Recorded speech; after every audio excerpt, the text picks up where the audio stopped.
ये तस्वीर जुनैद भाई जवानी की लगाई है। जी, ये मेरे जब यूनिवर्सिटी में एडमिशन ले रहा था जब की है। मतलब जवानी की है, अभी तो आप 50 के ऊपर हो। शाबाश बेटा।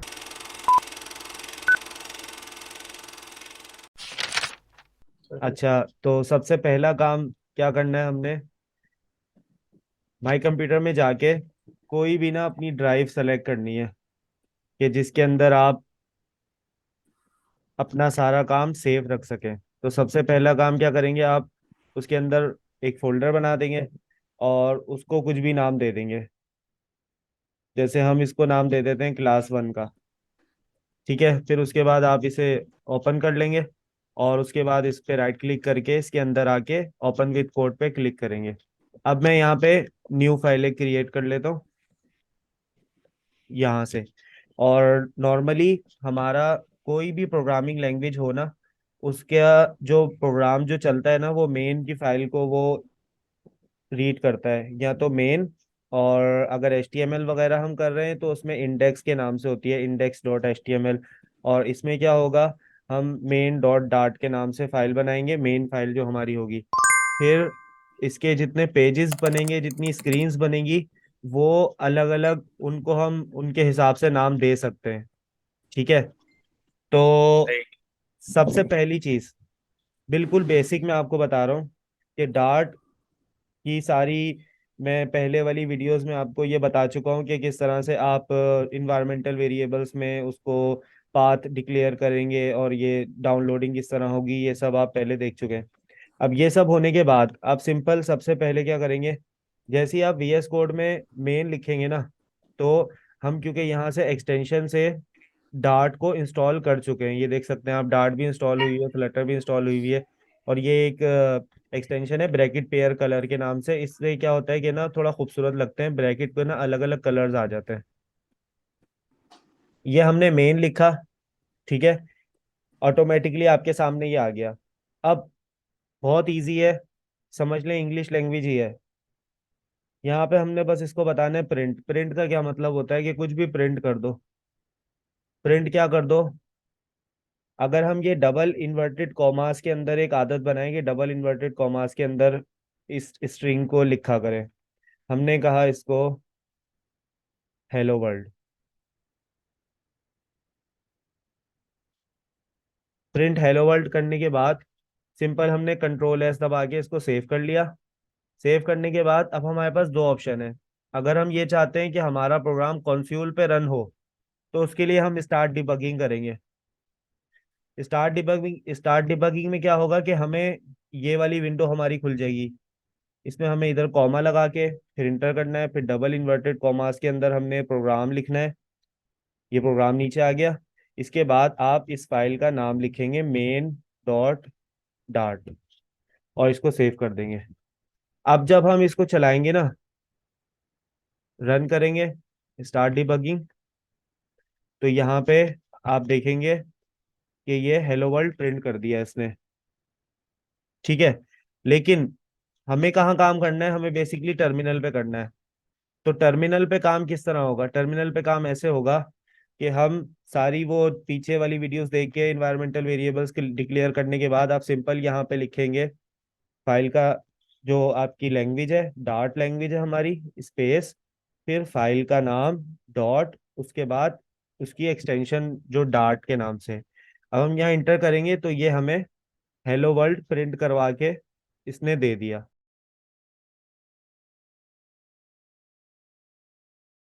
अब इसके बारे में कोई सवाल? फिर हम आगे चलेंगे। इतना समझ आ गया आपको? जी। बिल्कुल। ठीक है। अब इसके आगे जो बात होती है ना, कि हम यहाँ पे चाहते हैं कि यूजर से हम इनपुट किस तरह लें। ठीक है, यानी यूजर अपनी वैल्यू डाले और फिर ये हमें उसका रिजल्ट दे। हम एक प्रोग्राम बनाते हैं कि जिसमें ये हमें दो वैल्यूज को एडिशन करके हमें बताए, इंटर फर्स्ट नंबर। ठीक है। अब ये क्या करेगा? प्रोग्रामिंग की एक बेसिक मैं आप लोगों को बताऊं कि जो भी आप टाइप कर रहे हैं ना, तो वो आपके बैक ऑफ द माइंड, आपके जहन के अंदर ये चलना चाहिए कि वो आपके दिमाग में उसका आउटपुट आ रहा हो कि आप जो लिख रहे हो उसका आउटपुट क्या बन रहा है। तो जब ये चीज आपके अंदर डेवलप हो जाएगी ना, तो इनशाला अब मजीद से मजीद आपके अंदर बेहतरी आती जाएगी। अच्छा, हमने यहाँ क्या कहा कि प्रिंट करो first number, inter first number. ठीक है। अब ये क्या करेगा कि ये प्रिंट करके हमें सिंपल दे देगा। अगर मैं आपको ऐसे ही इसको चला के दिखा दूं, ये देखें, इंटर फर्स्ट नंबर इसने मुझे बस प्रिंट करके दे दिया। अब हमारा जो सवाल है वो ये है कि हम चाह रहे हैं कि यूजर इनपुट दे। ठीक है। तो सबसे पहला काम हमने क्या करना है, हमने ये करना है कि यूजर हमेशा जो इनपुट देता है वो स्ट्रिंग के अंदर देता है। ठीक है। स्ट्रिंग को हमने देना है। अब इसको हम आसान, दो तरीके हैं इसके। एक तरीका है कि मैं स्ट्रिंग लिखूं और इसके बाद num1 के नाम से एक वेरिएबल का नाम लिख दूं, और वेरिएबल टाइप जो हो गई हमारी स्ट्रिंग हो गई, उसके बाद is equals to std in dot read line sync as string. इससे पहले जो मुझे एक काम करना है वो क्या करना है, ये देखें इसने ऑटोमेटिकली पिक कर लिया। वरना अगर आपके पास ये लाइब्रेरी ऑटो वो कॉल नहीं करे तो फिर आपको इधर मेंशन करना होगा। अब इसके बाद क्या जी। होगा कि मैं यहाँ पे, क्योंकि हमारा सब्जेक्ट, हमारा क्या ऑब्जेक्टिव है कि हमने दो वैल्यूज को ऐड करवाना है।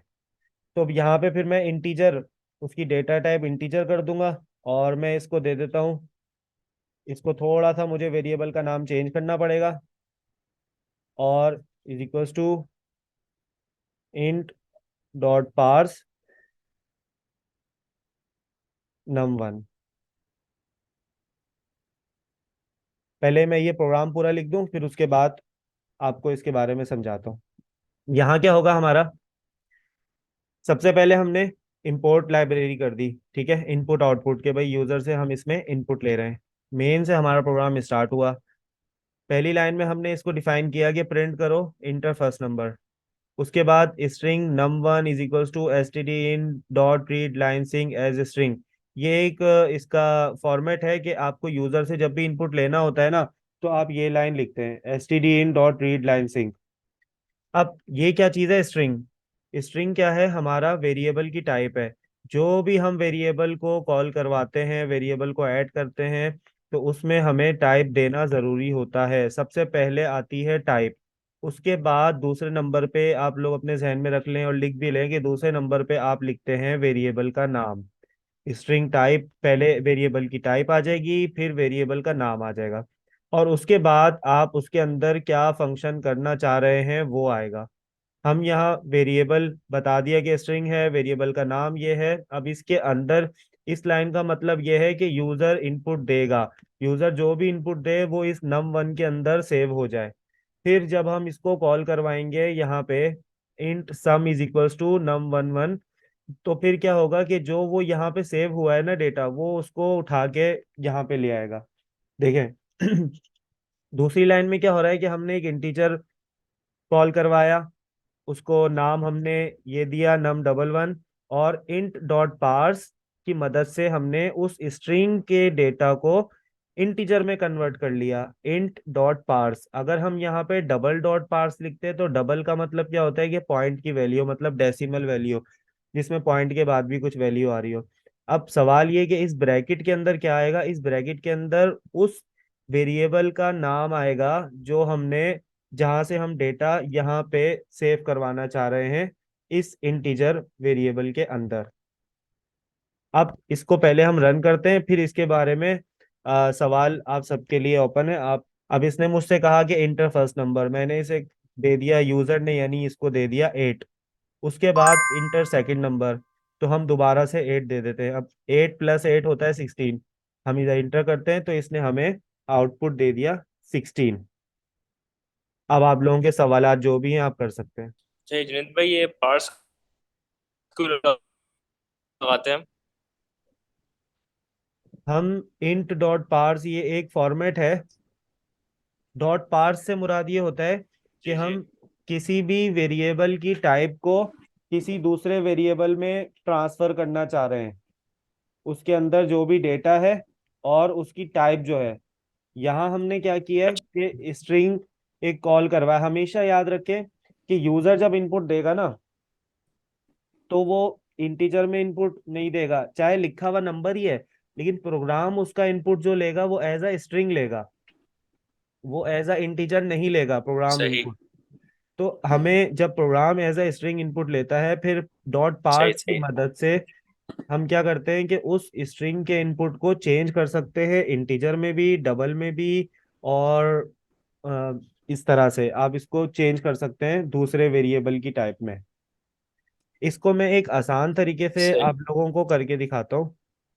हम ये देखें, अब यहाँ दो दो लाइनें हो गई, ये थोड़ा सा बिल्कुल। बेसिक बेसिक तरीके से मैंने बताया था, ताकि चीज समझ आ जाए कि कहाँ से चीज हम्म कहाँ पे जा रही है।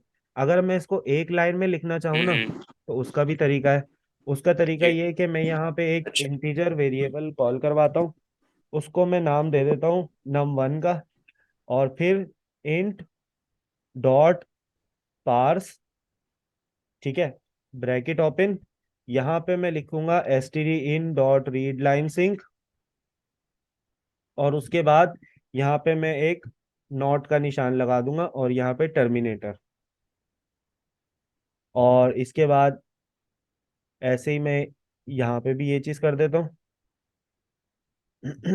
इससे क्या हो गया, हमारा कोड जो है ना वो थोड़ा सा और फिनिशिंग में आ जाएगा।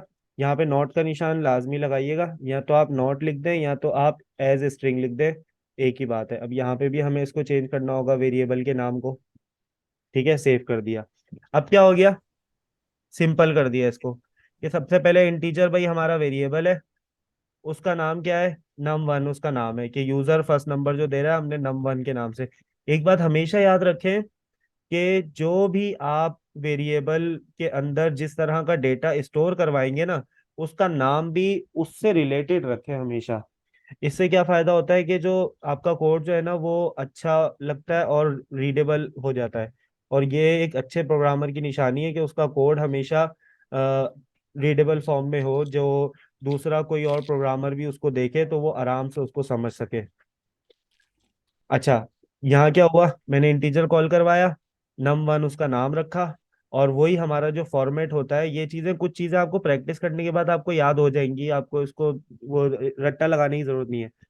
इन डॉट पार्स, फिर आपने वही जो मैंने ब्रैकेट में बताया, पहले क्या हो रहा था कि हम ब्रैकेट के अंदर वेरिएबल का नाम कॉल करवा रहे थे कि भाई स्ट्रिंग में वेरिएबल डिक्लेयर हुआ है, तुम क्या करो उसको वहां से उठा के उस नाम से जो भी वेरिएबल है उसको इंटीजर में ट्रांसफर कर दो, इस वाले वेरिएबल में जो हमने इंटीजर के नाम से। इसमें क्या हो रहा है कि हमने डायरेक्ट उसके अंदर ही ये फंक्शन डिफाइन कर दिया कि भाई हमें यूजर से इनपुट चाहिए, stdin dot read line sync, इसका मतलब होता है कि यूजर से इनपुट चाहिए। नॉट इसलिए लगाया, नॉट की जगह आप एज स्ट्रिंग भी लिख सकते हैं, एक ही बात है, ठीक है। ये थोड़ा इजी हो जाता है, ये थोड़ी बहुत चीजें आपको प्रैक्टिस करके करके ना आपको आदत हो जाएगी। अब हम इसको भी एक दफा चला के देख लेते हैं। सबसे पहले हम इसको क्लियर कर देते हैं अपने टर्मिनल की स्क्रीन को, और उसके बाद यही हमने लिखना है, फाइल का नाम, लैंग्वेज का नाम, फिर फाइल का नाम, फिर एक्सटेंशन, और इंटर कर देंगे। Inter first number 5, inter second number 5, तो ये इसने हमें आउटपुट दे दिया 10। अब एक और चीज मैं आपको इसमें बताना चाहूंगा, कि आप लोग सपोज ये चाह रहे हैं कि भाई प्रिंट जो ये आखिर में जो सिर्फ 10 करवा रहा है ना, इसकी जगह थोड़ा बहुत कुछ लिखा हुआ भी आ जाए, जैसे ये इंटर सेकंड नंबर वगैरह लिखा हुआ आ रहा है तो ये अच्छा लग रहा है।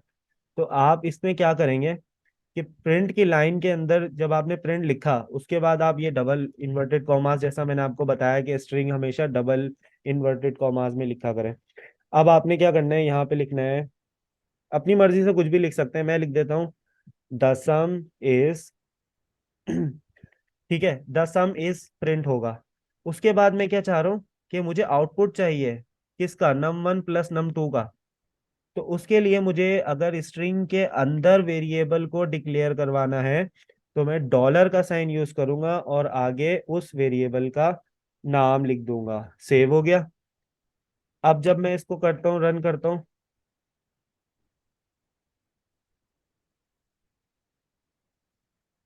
अब ये देख रहे हैं आप, द सम इज 5, ये हमें कुछ इस तरह से आंसर इसने दे दिया। इसके बारे में कोई सवालात? अच्छा जुनेद भाई, यहाँ पे इंटीजर जब हमने ये एक लाइन में कर दिया तो अभी स्ट्रिंग गायब हो गया? स्ट्रिंग है ना, स्ट्रिंग यहाँ पे है। नहीं, वो जो हम बाकायदा लिखते थे स्ट्रिंग, उसके बाद फिर हम इंटीजर के डॉट पार्स अलग लिखते थे, तो इस एक हम्म लाइन में करने की वजह से अब वो स्ट्रिंग वाली लाइन हमने आधी कर दी है। उसको हमने इसमें खत्म ही कर दिया, और वो बस सारा काम हमारा ना इसमें हो रहा है। किस में हो रहा है? यहाँ से शुरू हो रहा है स्टेडियम और सही। यहाँ तक चल रहा है। वो सारा काम हमारा इन दोनों, ये दोनों जो ब्रैकेट है ना, इसके अंदर जो हो रहा है, इसके अंदर हो रहा है सारा काम अब हमारा। ये तो एक शॉर्टकट वे समझ ले। और आगे जब आप लोग मजीद इंशाल्लाह थोड़ा सा मीडियम इंटरमीडिएट लेवल पे जाएंगे ना, तो आपको बहुत हेल्पफुल होंगी ये सब चीजें ना। कोड को छोटा करके लिखने में बहुत आसानी हो जाती है। सही जुनेद भाई, ये नीचे ये 2 3 कैसा लिखा हुआ आ रहा है, तो ऊपर तो नहीं कि हमने लिखा नहीं है। 2 3 ये तो मैंने, ये तो यूजर से इनपुट लिया है ना। अच्छा अच्छा सही। ये तो जैसे हमने कहा ना भाई, यहाँ पे इनपुट दो तो टू, पहले ही पहला फर्स्ट नंबर 2 दिया, फिर दोबारा सेकंड नंबर सेकंड 3 दिया। फिर उसके बाद यहाँ पे हुआ, फॉर्मूला लगाया हमने, सम के अंदर जो भी वैल्यू स्टोर हो वो num1 प्लस num2 हो। सही num1 क्या है, num1 ये है पहला इनपुट, num2 क्या है, num2 दूसरा इनपुट है। इन दोनों को एडिशन कर दो, सही। फिर उसको सम में और इससे स्टोर कर पहले दो। नहीं 5। जी जी। उससे पहले आ रहा था, उससे पहले आ रहा था 5 5 आ रहा था उससे पहले। 5 + 5 10। जी वो मैंने 5 ये दिया। इसका सीन क्या है? उस वक्त मैंने 5 दिया था ना। अच्छा। देखें, मैं अपनी ठीक है। मर्जी से, अब ये देखें, ये मुझसे फर्स्ट नंबर मांग रहा है, मैंने 10 दे दिया फर्स्ट नंबर, फिर इंटर किया। फिर ये सेकंड नंबर मांग रहा है, फिर मैंने मिसाल के अच्छा तौर यार, पे, ये टाइप कर रहे हैं आप? जी टाइप कर रहा हूँ ना, 20 दे दिया। अच्छा अच्छा, फिर ठीक है। तो फिर ठीक है, 20 सही प्लस सही 10 कितना हो गया हमारा? सही। 20 + 10 30 30 हो सही गया। है, सही। सही, ठीक ठीक है सर।